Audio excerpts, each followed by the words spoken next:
Buenas noches, comunidad. Hoy les traigo 3 historias de terror que pondrán a prueba su tranquilidad. Aquí tienen un adelanto de lo que les espera esta noche. Volvía 5 días después, flaco, con los ojos inyectados y la ropa llena de barro y sangre seca. Nadie preguntaba mucho. Miró fijamente al rincón más oscuro y dijo con voz neutra: «Mami, ¿por qué ese niño no tiene cara?» Una esfera de luz blanca, del tamaño de una persona, flotaba sobre el canal. No hacía ruido, no vibraba, no iluminaba el entorno. Solo estaba ahí, suspendida, a unos 20 metros de la lancha. Ahora sí, a continuación, la primera historia. El oro del silencio. En un rincón apartado del estado Bolívar, donde la selva parece tragarse el tiempo y las sombras caminan sin cuerpo, vivía don Severiano. Era un hombre sencillo, agricultor de toda la vida, conocido por sus callos y su humildad. Pero un día, de un mes para otro, su vida cambió de forma imposible. De repente, el viejo Severiano tenía camionetas nuevas, ropa fina, un generador eléctrico que mantenía su casa iluminada mientras todo el pueblo vivía a oscuras. Hasta construyó un pequeño galpón con aire acondicionado y cámaras de seguridad, algo impensable para esa zona. Nadie entendía cómo había conseguido tanto en tan poco tiempo. Y lo más extraño, nadie lo vio vender nada, ni ganar un premio, ni tener visitas importantes. Simplemente amaneció rico. Lo que más desconcertaba era su nueva rutina. Una vez al mes, justo durante la luna nueva, Severiano desaparecía. Decía que iba a buscar plantas para un remedio, pero siempre lo hacía de noche, con mochila ligera, sin machete ni escopeta. Se internaba solo en la selva, por un camino que pasaba cerca del Caño de las Ánimas, un lugar que incluso los pemones evitaban. Volvía 5 días después, flaco, con los ojos inyectados y la ropa llena de barro y sangre seca. Nadie preguntaba mucho. Algo en su mirada decía que no quería o no podía contar. Mi amigo Ricardo, su sobrino, empezó a sospechar.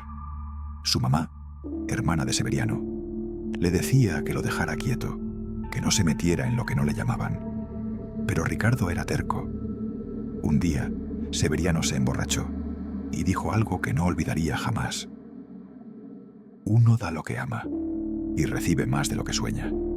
Pero todo tiene su precio, sobrino. Desde ese día, Ricardo decidió seguirlo. Esperó la siguiente luna nueva, y cuando su tío salió rumbo al monte, lo siguió a distancia, cubierto con hojas y barro, para no ser visto ni olido. Caminó por horas hasta llegar a una zona de la selva que parecía no pertenecer a este mundo. Un claro redondo, perfecto, donde el silencio era absoluto. Ni ranas, ni grillos, ni viento. Allí estaba Severiano, en el centro del claro, rodeado de velas negras y símbolos hechos con sangre. En el centro, sobre una piedra alta y plana, había un cuerpo pequeño, cubierto con hojas secas. Parecía un niño o algo con la forma de uno. De pronto, algo emergió de la piedra. No caminó ni se levantó. Simplemente apareció. Era una figura negra, sin forma fija, como humo con ojos rojos. El aire se volvió denso, como si respiraras ceniza. Ricardo quiso correr, pero sus piernas no respondían. Severiano empezó a hablar en una lengua gutural, llena de clics y gorgoteos. La figura extendió una especie de brazo, largo y viscoso, y tocó el pecho de Severiano. En ese momento, el claro tembló. El cuerpo del niño se encogió como papel quemado, y Severiano cayó de rodillas, llorando sangre. Lo último que Ricardo vio antes de desmayarse fue a la criatura hundiéndose de nuevo en la piedra, como si la selva se la tragara. Despertó 3 días después en su cama, con fiebre y la boca llena de tierra. Su madre dijo que unos pescadores lo encontraron a la orilla del caño, murmurando palabras sin sentido. Pero Ricardo recordaba todo. 4 días más tarde, Severiano fue encontrado muerto en su hacienda. Tenía la piel arrugada como cuero seco, la boca abierta en un grito eterno y las uñas negras como carbón. El médico del pueblo dijo que fue un infarto fulminante. Pero los vecinos aseguraron haber oído gritos esa noche y que la tierra tembló durante minutos. Lo más inquietante fue lo que encontraron bajo su cama: huesos pequeños, pulseras de niños indígenas, frascos con uñas y ojos flotando en formol. También había un cuaderno escrito en un idioma desconocido, con dibujos que parecían moverse si los mirabas mucho tiempo. Tras su entierro, su riqueza desapareció. Los carros se dañaron sin razón, los animales murieron con los ojos abiertos de terror, y la casa se llenó de hongos que crecían incluso sobre el cemento. En el patio, donde antes había un mango, brotó un árbol retorcido que sangraba al cortarlo. Ricardo se fue del país meses después. Vive en Perú ahora, trabaja de vigilante, pero no duerme bien. Tiene una cicatriz en el pecho, en forma de espiral, que nadie sabe de dónde salió. Me contó por llamada que, en cada luna nueva, sueña con la piedra, con los ojos rojos, con su tío arrodillado, y con una voz que le susurra: «Tú viste, tú sabes, te toca». Ahora, cada vez que se acerca la luna nueva, duerme con una cruz de palma bajo la almohada y se cubre el pecho con sal. A veces, aún así, despierta con las sábanas húmedas de barro. La Casa de los Duendes, versión completa, basada en hechos reales, Barquisimeto, Venezuela. En la vieja urbanización, el Obelisco de Barquisimeto, existe una casa con fachada colonial y muros de bareque que parece marchita con el tiempo. La pintura desgastada, las rejas oxidadas y el silencio sepulcral que la envuelve han hecho que los vecinos la llamen la Casa de los Duendes. Pero quienes han vivido cerca aseguran que lo que habita allí es algo mucho peor. Corría el año 1997, cuando la familia Becerra compró la casa por una fracción de su valor. El padre, Gustavo, era ingeniero. Su esposa, Maritza, era enfermera. Tenían 2 hijos, Andrea, de 6 años, y Joel, de 9. Querían comenzar de nuevo tras una serie de deudas. La casa parecía ideal, grande, fresca, con un patio interno donde Andrea podría jugar. Nadie les advirtió por qué llevaba más de 20 años deshabitada. La primera noche, mientras desempacaban, Andrea se detuvo frente a la entrada del comedor. Miró fijamente al rincón más oscuro y dijo con voz neutra: «Mami, ¿por qué ese niño no tiene cara?». Pensaron que era imaginación. Pero esa misma noche, las luces comenzaron a parpadear violentamente cada vez que alguien entraba a la cocina. Los platos se caían solos. Una pelota rodaba por el pasillo a las 3 de la madrugada, sin que nadie la tocara. Andrea empezó a hablar sola, siempre con la mirada fija en la esquina del comedor. «Se llama Mocho», decía, «y le gusta la sangre». Gustavo, escéptico, revisó el sistema eléctrico y la estructura de la casa. No encontró nada anormal, pero cada madrugada, entre las 2 y las 4, se escuchaban pasos.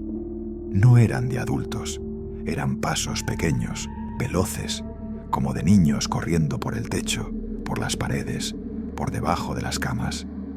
Maritza comenzó a tener pesadillas.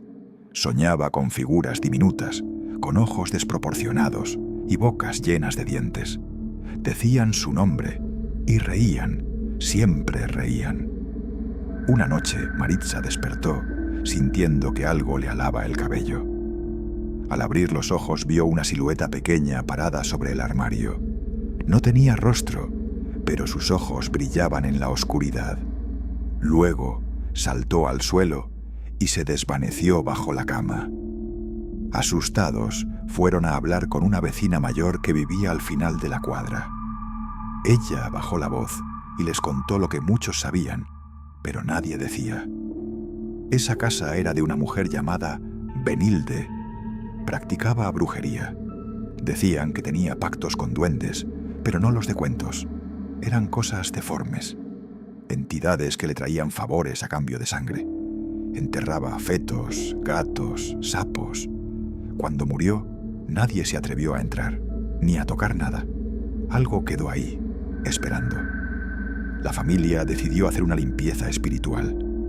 Un sacerdote fue a bendecir la casa. En cuanto comenzó a orar en el comedor, un líquido rojo empezó a brotar de una grieta en la pared. Espeso, oscuro, con un olor metálico. Sangre. El sacerdote salió sin terminar el ritual. Nunca volvió. Esa misma noche, Andrea desapareció. La buscaron por todo Barquisimeto. No había señales de entrada forzada. Todas las puertas estaban cerradas por dentro. Solo había una grabación. Una cámara de vigilancia en el pasillo captó a Andrea caminando sola hacia el comedor, seguida por 11 figuras pequeñas y borrosas, sombras deformes. Nunca la encontraron. La familia se mudó al día siguiente. Dejaron todo. Nadie volvió a vivir allí por años. La casa fue vendida en subasta 2, 3 veces. Nadie duraba más de una semana. Los nuevos inquilinos se marchaban con los ojos hundidos, temblando, sin dar explicaciones. En 2004, un grupo de estudiantes de la Universidad Centro Occidental, Lisandro Alvarado, UCLA, decidió entrar para grabar un documental. Se encerraron durante una noche con cámaras, sensores y grabadoras. A las 3:33 de la mañana, todos los equipos dejaron de funcionar. Uno de ellos, Luis Alvarado, fue encontrado al amanecer en el puente Macuto, cubierto de lodo, murmurando sin cesar. Ellos no tienen cara, pero te ven desde adentro. Luis quedó internado en un psiquiátrico. Los otros 2 estudiantes se negaron a hablar del tema. Abandonaron la universidad. Hoy la casa sigue ahí, abandonada. Algunos juran que, al pasar, pueden ver una niña en la ventana del segundo piso. Otros afirman oír risas agudas, infantiles, que salen desde el patio interno.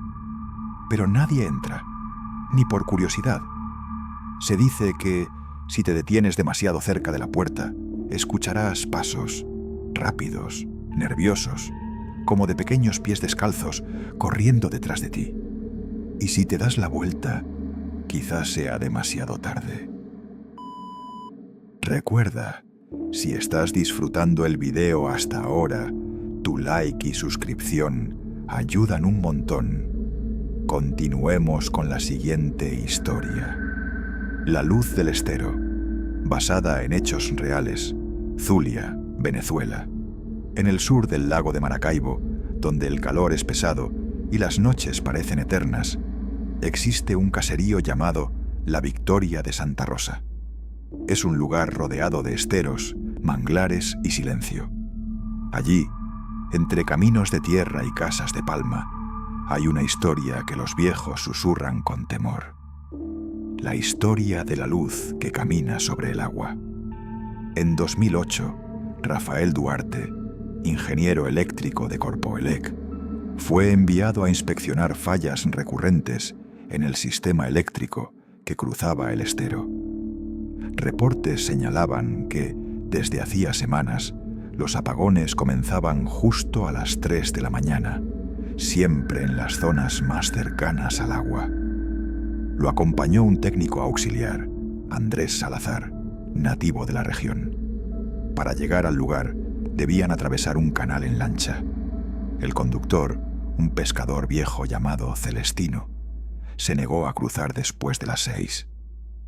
«Esa agua no es buena de noche», les dijo mientras fumaba. «Si ven la luz, no la sigan».